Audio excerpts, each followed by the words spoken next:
And we are live from Indianapolis, Indiana, and the University of Attitude. So good to see everybody on this holy weekend, on this Final Four weekend, and on the Saturday, obviously, before Easter. And welcome to everyone. I know that our viewers are down a little bit on Saturdays, but hopefully our message will be good today, which is basically what we're going to do today is talk about the 3 ways to stay positive. I am your host, Glenn Bill, host of the Get Attitude podcast, author of the ABCs of Attitude. I will be brief and to the point. You know, I was wanting to go one direction with today's lesson on attitude and 3 ways to stay positive. But we have to, first of all, understand why we need to stay positive or what causes us to be negative. So this took me on a little bit of a goose chase. And I'm going to ask the question. I would love for anybody to chime in and answer this question. What are the most stressful times that create negativity? I'm putting it in the chat for us. I'm just wondering if anybody is out there, if they know what it would be. Because we know this, there's 5 things that cause stress and negativity in our life, and chances are you are going through one of them. And they all involve this thing called loss. So here they are. I don't see anybody chiming in on the comments, but we will go ahead and start.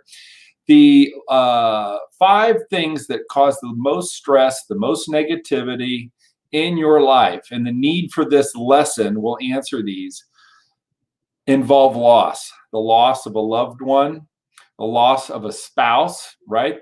Death, divorce, the loss of a home. And boy, you think about people that are dying, people that are losing their homes, their businesses through COVID. A lot of loss going on, and we are emerging, and hopefully this message today will help you emerge. If you've lost somebody in the pandemic, my heart's with you. But there's been marriages that have broke up. There's been homes that have been lost, or people just want to move, right? That causes great disruption, which is a huge source of stress and negativity. The loss of your health. Many of us are fighting many health challenges. As a matter of fact, America has never been more sick in their lives. And major illness is a huge stressor. And the final reason that people are stressed out, the final reason that people are negative and can't get over it, is this thing called job loss, right? And hello, Daniel. I appreciate it. I'm glad that you've come to see us, and I'm glad you've copied and shared this out. So, Daniel, thank you so much. It's great to have you with us. So those are our 5 losses: death, loss of life, loss of spouse, loss of housing, loss of health, and loss of job. So what are we supposed to do with it, right? What are we supposed to do to stay positive when all these things, these heavy, heavy things are in our life? And I think the number one thing that you're seeing down on the banner is we feel what we focus on. And you've heard this message a million times. And really your ability to change your focus. Hello, Kellen Ann. So good to see you. Welcome to our show. Your ability to change your focus is, in fact, a choice. So if you're facing one of those 5 issues, I understand that it's tough not to dwell and not to focus on it. But the bottom line is you're going to have to change your focus, because dwelling on the negative, dwelling on all the loss, never ending, having it stay in your mind and hold you down is not going to solve your problem. I know that so many people, when we talk about death, I was speaking to nurses. I speak to large healthcare organizations, and the nurses say, you know what, I just don't know if there's a God. I don't know what to do with all these people that die needlessly. And I search for that answer to make people feel good. And I think that the only answer I can give people when we deal with loss of life is that if it is not through death, right? For it is through death that we learn how to live. I am okay with death. I know death is not a gift to 9 out of 10 people. But I choose to look and I choose to focus on death being a gift, because I know that the person that has moved on has given me lessons that will live forever. And those people who have died in my life have taught me how to live at a higher level. So during this Easter weekend, if you've lost a loved one, if you're dealing with death, missing somebody, feeling like you want to pick up the phone and call them and they're not there, feeling a bit helpless, I think what we need to focus on is not the loss, but the memories, but the lessons and everything that is happening. So that's one way to do it, is change your focus and make sure that you're not dwelling on the negative. I always believe that loss creates what? A new beginning. So whether you've lost your home, you've lost your health, you lost a spouse, whatever, it is a time for you to write a new chapter. And I am excited to try to help you go, okay, we've hit the loss, but you know what? Dang it, it's a new beginning. And when we always think about new beginnings, I always like to think of a newborn baby. A newborn baby's, hey, the beginning of life. And there's nothing more happy and there's nothing more joyful than a newborn baby, right? So I don't want you to focus on the loss. I want you to focus on the opportunity and the new beginning. I want you to focus on what creatively you can do in a new beginning.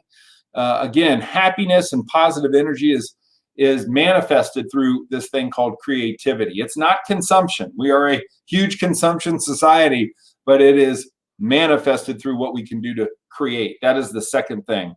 The second thing is, hey, look, it's okay to feel negative. Look, we all lose, we all have loss, but it's okay to feel negative. Just don't stay negative is the lesson. If you are a person that feels negative constantly, if you are a person that communicates negative constantly, that's just an awareness thing, which is what we've talked about. And it's okay that we say, okay, for a little bit, I'm going to be negative, but we're not going to stay negative. And I just want you to give yourself a break, right? Give yourself a break. It's okay to give yourself a break. You deserve it. I don't know what you're going through. I don't know what the people around you are going through. Actually, you know what? We're all going through the same thing, so I probably do, just not the specifics. But I know this: if you change your focus, if you give yourself a break, that is going to help you stay positive. And then the last thing is don't do it alone. Very few people are able to crawl out of the cycle of depression, the cycle of negative thinking, the cycle of despair on their own.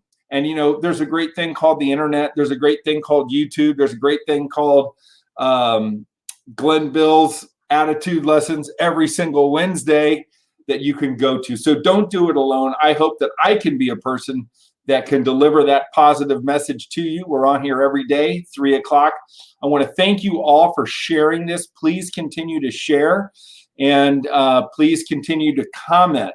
And so I've got a few people that I want to acknowledge. So those are our 3 ways to stay positive. I hope those work. Number 1, change your focus, and change your focus now. Number 2, it's okay to feel the way you're feeling. Give yourself a break, and then boom, go back to number 1 and change your focus. And number 3, don't stay negative alone. Make sure that you're seeking out answers. Look at attitude booster. Number 7, grow or die, right? Every answer you need in your life, every problem that you have will be solved through growing or you're dying. So make sure that you understand growth is what it is. I want to say hello to Gail. Thank you so much for joining in. I hope we see you each and every day.